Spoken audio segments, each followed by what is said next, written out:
আমি কথা কনক্লুশনে নিয়ে যাচ্ছি, অনেক ছড়িয়ে যাবে আর পরিস্থিতি এখন সেরকম না, তবু আপনারা মন দিয়ে শুনছেন, এর জন্য আমি আপনাদেরকে হার্দিকভাবে ধন্যবাদ জানাই। যে কথাটা বলছিলাম, আল্লাহর মেহবুবের আখলাক চরিত্র কেমন, আসেন না আমরা আমাদের নিজেদের চরিত্রটাকে হুজুরের চরিত্রকে সামনে রেখে একটু ঠিক করার চেষ্টা করি। হুজুরের চরিত্র কেমন ছিল, আমি দুটো তিনটে জিনিস আপনাদের সামনে রাখছি। কেমন অনিন্দ সুন্দর চরিত্র ছিল। জাযাকাল্লাহ, মাশাআল্লাহ, যে এটা একটু চাপ দিন বাস, অনেক অনেক ধন্যবাদ। মাল্লাম ইয়াশকুরিল্লাহ লাম ইয়াশকুরিন নাস, এই হাদিসটা আমরা শুনে নিই একবার। যে ব্যক্তি মানুষের শুকরিয়া আদায় করে না, সে আল্লাহর শুকরিয়া আদায় করে না। আপনারা ইংরেজদের সঙ্গে যদি কোনো সময় আপনাদের সাক্ষাৎ হয়ে থাকে, দেখবেন যদি কোনো সময় কলকাতায় বেড়াতে যান, দিল্লিতে বেড়াতে যান, জামে মসজিদ, লালকেল্লা, সব ইংরেজরা আসে না, তো আপনি যদি তার একটু কিছু উপকার করে দেন, তার মুখ থেকে আসবে থ্যাংক ইউ। ধরা বাঁধা ফরজ ওদের জন্য। আপনি যদি একটা রাস্তা বলে দেন, এক কাপ চার ব্যবস্থা করে দেন, একটু পানি দিয়ে দেন, একটা কলম দেন, ওর মুখ থেকে বার হবে থ্যাংক ইউ। তার মানে কি? ধন্যবাদ। এটা কোথায় পেয়েছে ওরা? They found from Islam, which said our Prophet Muhammad sallallahu alaihi wasallam. আল্লাহ রাসূল বলেছেন, যে ব্যক্তি বান্দার শুকরিয়া আদায় করলো না, সে আল্লাহর শুকরিয়া আদায় করলো না। আমরা কি করি? কেউ এক গ্লাস পানি দিল, হ্যাঁ ভাই ঠিক আছে, এটুকুও বলি না, অনেক সময় খেয়ে চলে গেলাম। রাস্তা বলে দিল, এইটা তো, হ্যাঁ হ্যাঁ, চলে গেলাম। উচিত কি ছিল? জবান থেকে একবার তার জন্য দোয়া দেওয়া, আল্লাহ আপনাকে উত্তম বদলা দিক, জাযাকাল্লাহু খাইরান আহসানাল জাযা ফিদ দারাইন। এও না বলতে পারি জাযাকাল্লাহু খাইরান, এতটুকু তো বলা যায়। এও না বলতে পারি, বাংলায় বলি আল্লাহ আপনাকে উত্তম বদলা দিক। দেখেন, ইসলাম এত সুন্দর জীবন বিধানের নাম। আল্লাহ মাফ করুন, আমরা ইসলামকে বুঝিনি, আর যারা বুঝেছি তারা অ্যাপ্লাই করিনি। যারা করেছেন তারা যে শান্তির মধ্যে আছেন, তাদেরকে জিজ্ঞাসা করেন, দারিদ্রতার মধ্যেও তারা যে শান্তি পাচ্ছেন, যে দারিদ্রতার মধ্যে ইসলামকে নিজের জীবনে এনে, আমার ফ্যামিলির মধ্যে এনে আল্লাহ যে শান্তির মধ্যে রেখেছেন, আপনি খুঁজে পাবেন কোটিপতি, লাখপতি, কোটিপতি, আরবপতি, ঘুম নেই, পেরেশানির শেষ নেই। ব্রাদার ইসলাম, আমি সেই কথা আবার ফিরে যাচ্ছি, শর্টে দুটো একটা কথা বলে এবার দোয়া হয়ে যাবে। সেটা হলো আল্লাহ রাসূল সাল্লাল্লাহু আলাইহি ওয়াসাল্লামের চরিত্র। এই চরিত্রের অনেক লম্বা চওড়া ডিসকাশন আছে। আমি একটা জিনিস আপনাদেরকে দেখাচ্ছি। নবী করিম সাল্লাল্লাহু তাআলা আলাইহি ওয়াসাল্লাম যখন মক্কা থেকে মদিনায় চলে আসবেন, ঠিক সেই সময় মক্কা শরীফে, কাবা শরীফের চাবি যে ব্যক্তির কাছে ছিল, তার নাম হলো তালহা। তালহার কাছে, উসমান বিন তালহা যার কাছে ছিল, তার নাম হলো উসমান বিন তালহা।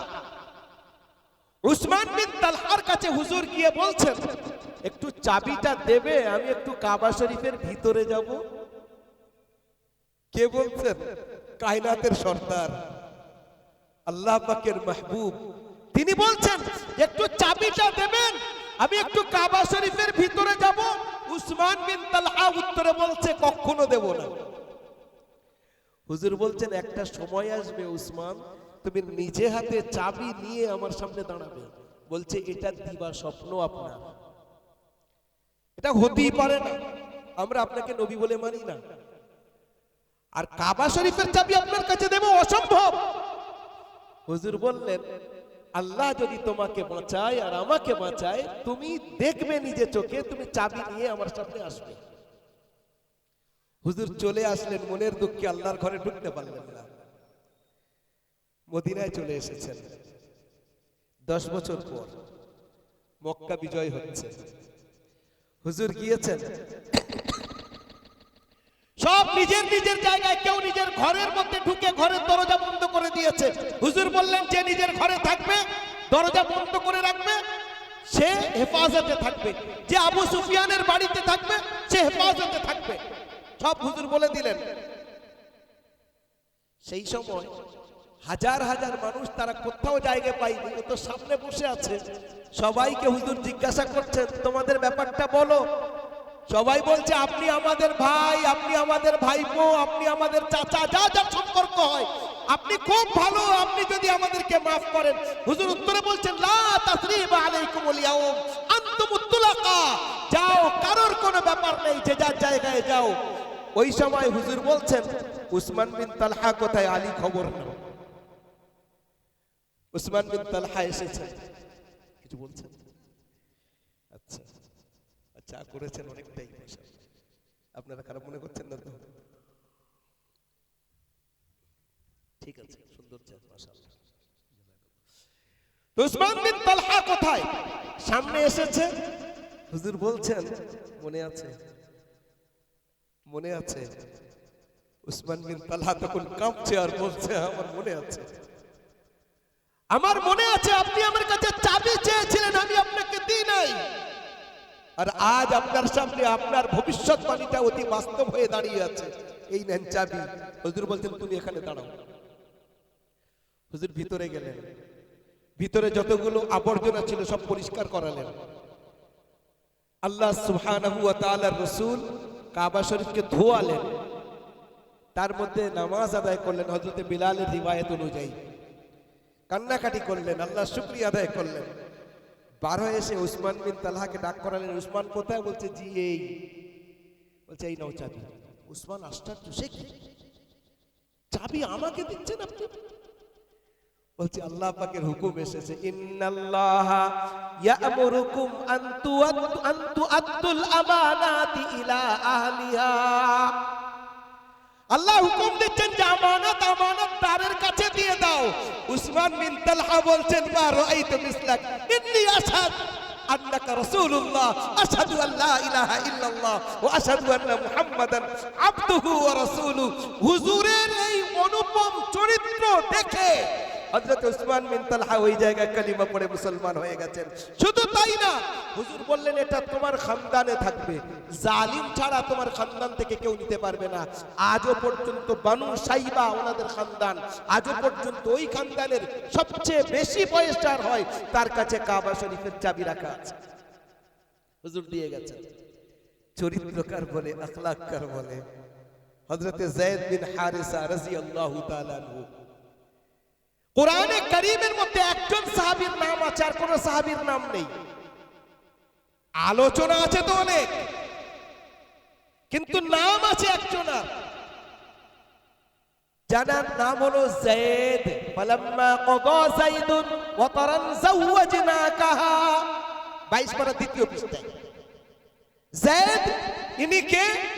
খেলা করছিলেন বাড়ির পাশে একটা জায়গায়, সেই সময় চোরেরা ধরে এনে আর আরবের উকাজের বাজারে বিক্রি করে দিয়েছে। কিনবে তো কিনবে কে? হযরতে খাদিজা রাদিয়াল্লাহু তাআলা আনহার ভাইপো কিনে ফুফু আম্মাকে দিয়েছে যে ফুফুমা এই নেন, এ আপনার জন্য এই গোলাম কিনে নিয়ে এসেছি। ফুফুমা নিয়ে বলছে আমি কি, আমি আমার আকাকে দিচ্ছি।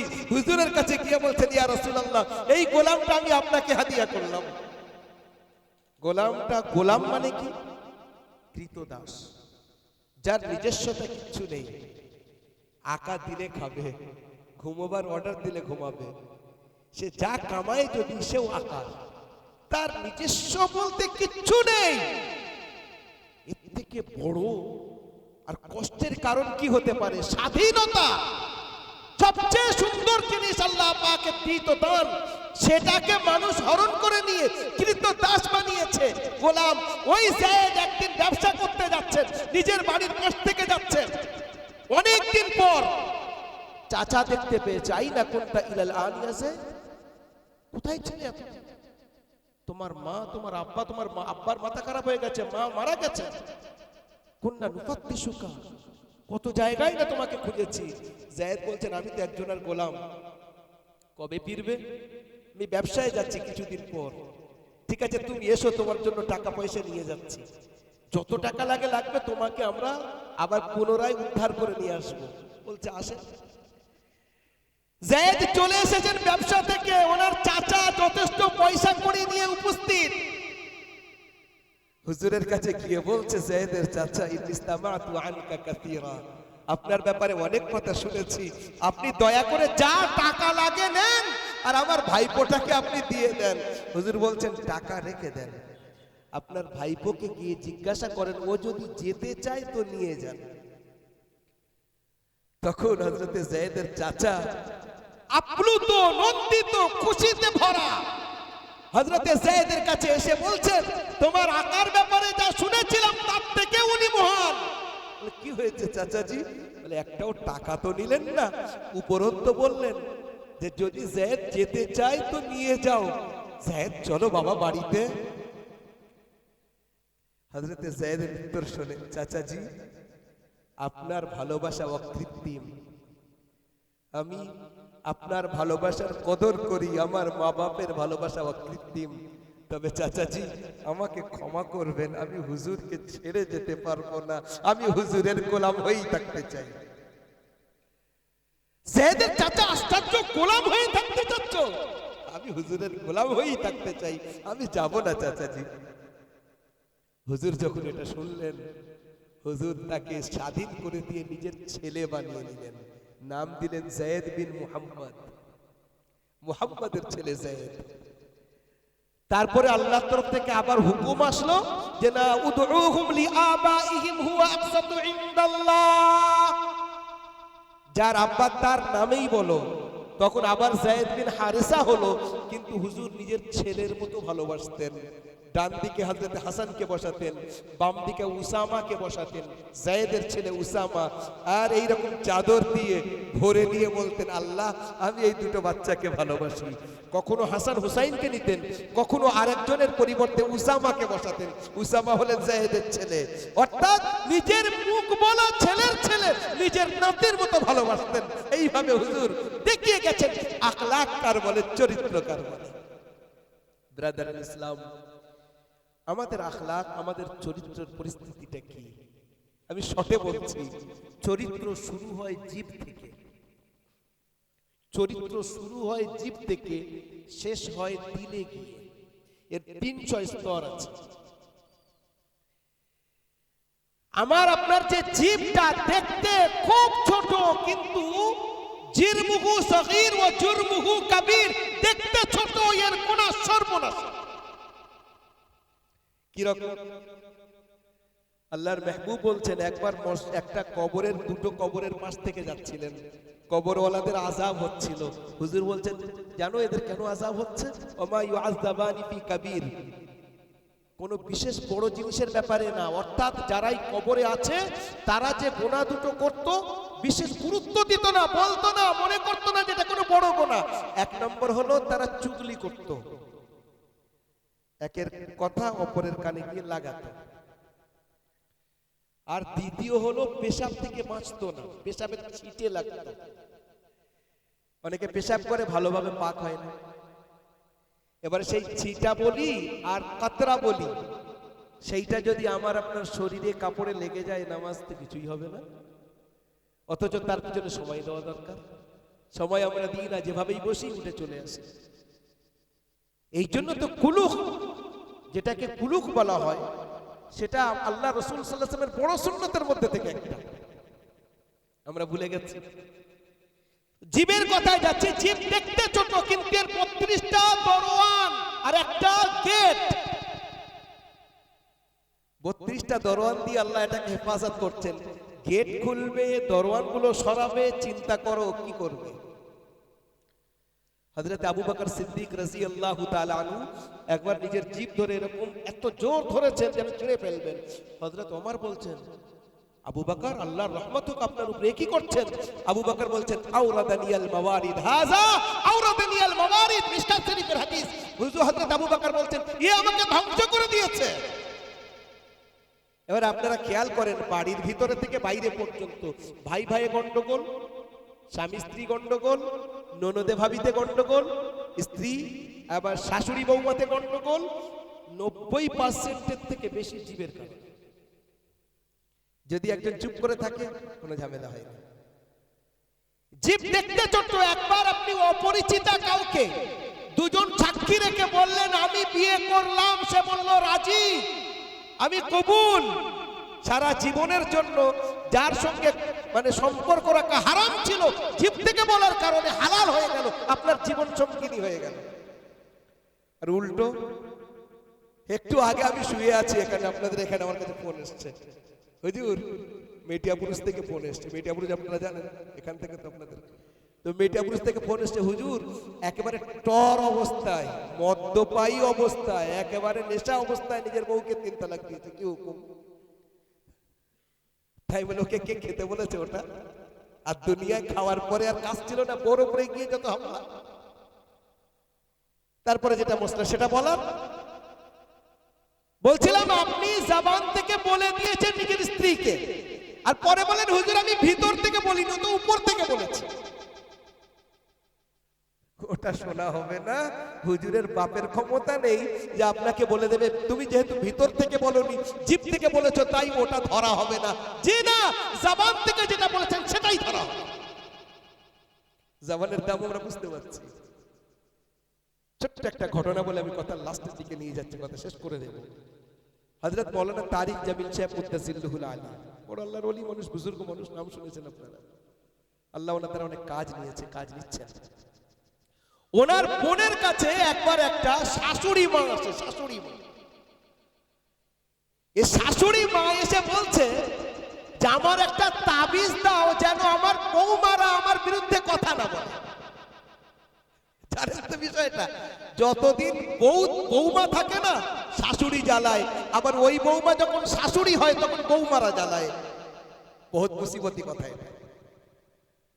সর্ব অবস্থায় আমি ভালো। মধ্যিখানে পেশে কে জানেন? মধ্যিখানে পেশে একমাত্র ছেলে, এদিকে গেলেও দোষ, ওদিকে গেলেও দোষ। সে বলে আল্লাহ আমি কোন দিকে যাব? মায়ের দিকে গেলে বউ বলে এক কথা, বোর দিকে গেলে মা বলে এক কথা। আমি কথা শেষ করে দিচ্ছি, ইনশাআল্লাহ দোয়া হয়ে যাবে, আর ওঠাওঠির প্রয়োজন নেই। আপনাদের সঙ্গে দোয়া করেই আমি আমার রাস্তা নেবো, আপনারা আপনাদের রাস্তা নেবেন। এই কথাটা বলেই শেষ করে দেবো। তো বলছেন কি, মাওলানা তারিক জামিল সাহেব মুত্তাসিল্লুহুর বোন ওনার কাছে গিয়ে একটা শাশুড়ি মা বলছেন আমাকে একটা তাবিজ দাও, যেন আমার বৌমার আমার বিরুদ্ধে কথা না বলে। কি তাবিজ দেবে? একটা কাগজ নিয়ে, আর উনি দাগ টেনে টেনে টেনে টেনে কিচ্ছু লিখে নিয়ে তাবিজ মতো করে দিয়ে বলছেন এইটা নিয়ে যান, আর বাড়িতে যখন ঢুকবেন না, এই জিভের নিচে দিয়ে দেবেন, খবরদার যেন তাবিজ পড়ে না যায়। যদি পড়ে যায় বৌমারা সর্বদা বিরোধী হয়ে যাবে, ভাত দেওয়ার লোক হবে না। এখন ইনি নিজের আঁচলে বেঁধে নিয়ে চলে গেছেন। যেই গেটে ঢুকেছেন, গেটে ঢোকার আগে তাবিজটা নিয়ে জিভের নিচে, ওদিক থেকে বড় বৌমা বলছে ওই এসেছে, এইবার আমাদের খবর আছে। মেজ বৌমা বলছে বুবু তুমি বলছো কেন, আম্মু কিছু বলেছে নাকি, ফালতু কথা বলছো? ছোট বৌমা উত্তর বলছে তাই তো, আম্মু চুপ করে আছে। ইনি যে উত্তর দেবেন সে পরিস্থিতি তো নেই, উত্তর দিলে তাবিজ পড়ে যাবে, পড়ে গেলে বৌমারা বিরোধী হয়ে যাবে, যাই কোথায়। এখন এনার দিক থেকে কোনো যদি কোনো রেসপন্স না থাকে, কোনো উত্তর না থাকে, তো তারাও চুপ, ইনিও চুপ। 3 দিন পরে এসে বলছে ও কুড়ি তুই কিত্তি তাবিজ দি, পাঞ্জাবি ভাষায়, ও মা তুই কি সুন্দর তাবিজ দিয়েছিস আমার, আর বৌমারা আমার বিরুদ্ধে কোনো কথা বলে। বৌমারা, আর উনি কি তাবিজ দিয়েছে একটু আগে তো আপনাদেরকে বললাম, কিচ্ছু নেই তাতে, শুধু দাগ দাগ। তার মতলব হলো জিভটাকে হেফাজত করা। আজ আমাদের জীবের দ্বারাই আমার পড়োশি, আমার আপনজন এবং পর, কথার দ্বারাই আপনও হতে পারে, কথার দ্বারাই পরও হতে পারে। এইটাকে আরবিতে একটা পদ্য আছে, তার একটা অংশ হলো যারা হাতুস সিনান ইলাহালতিয়াম ওয়ালা ইয়ালতাবু মা জারাহাল লিসান।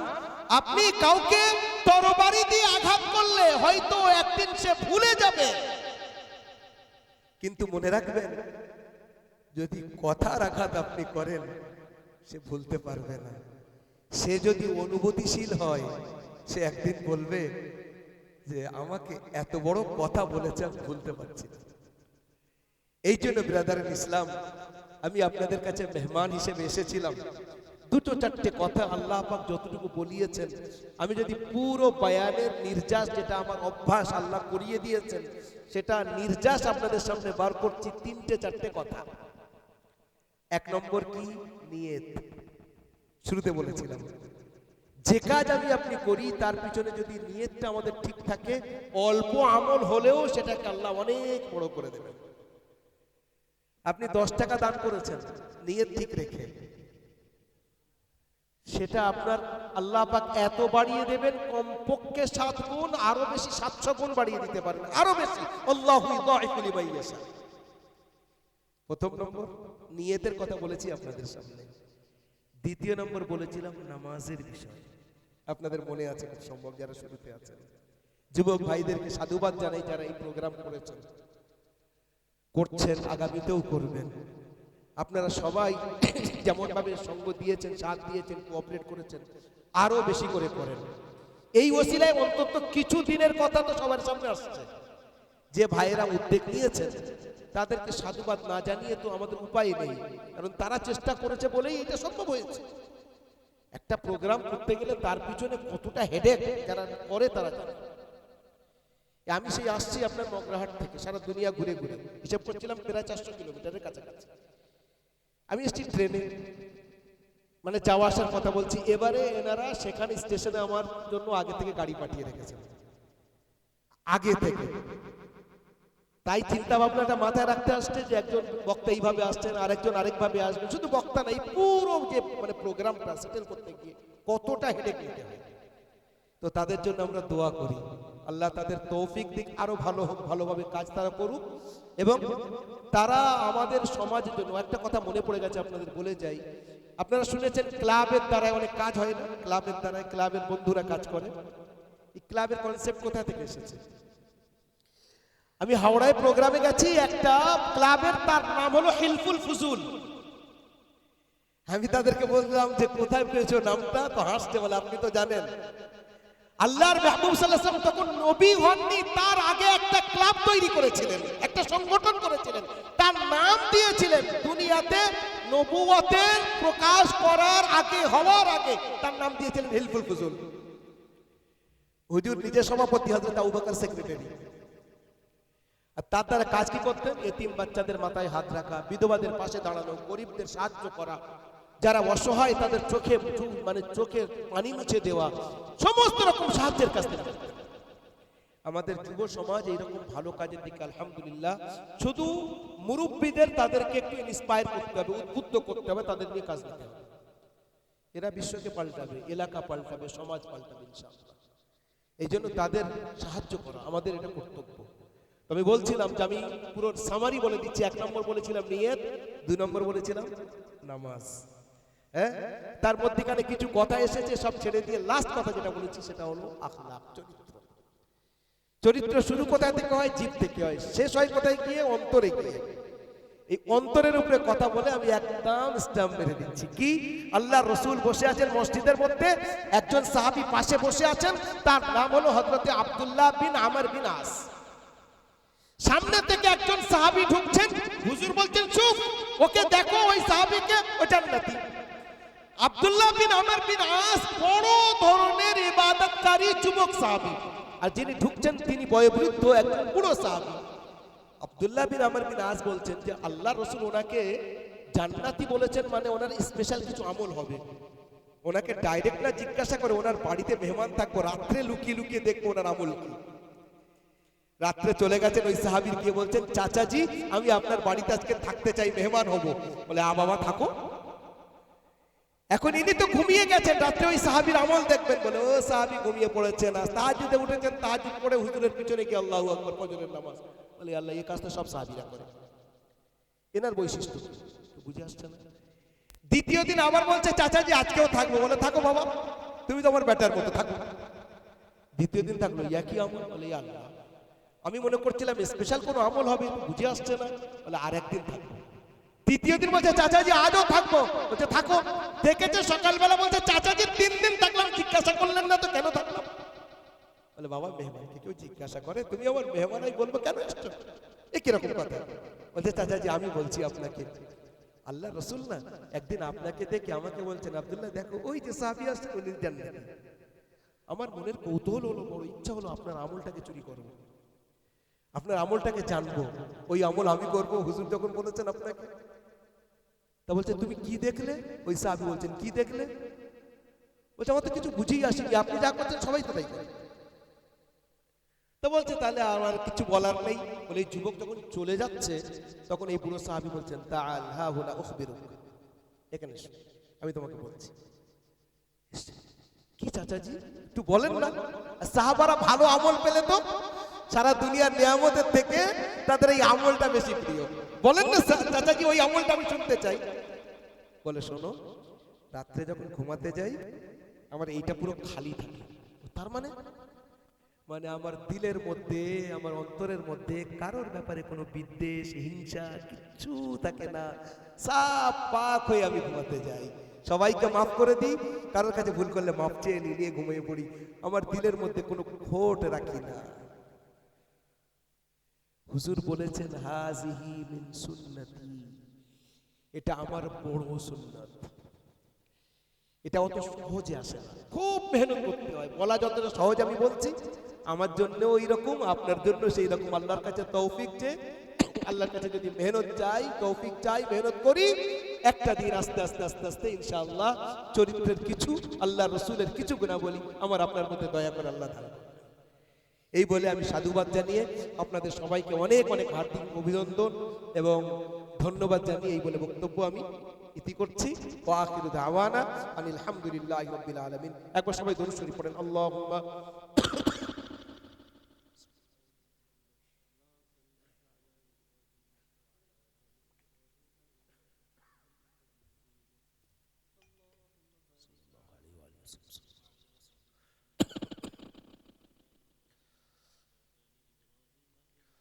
আলহামদুলিল্লাহি রাব্বিল আলামিন والصلاة والسلام على سيد الأنبياء والمرسلين محمد وعلى آله وصحبه أجمعين।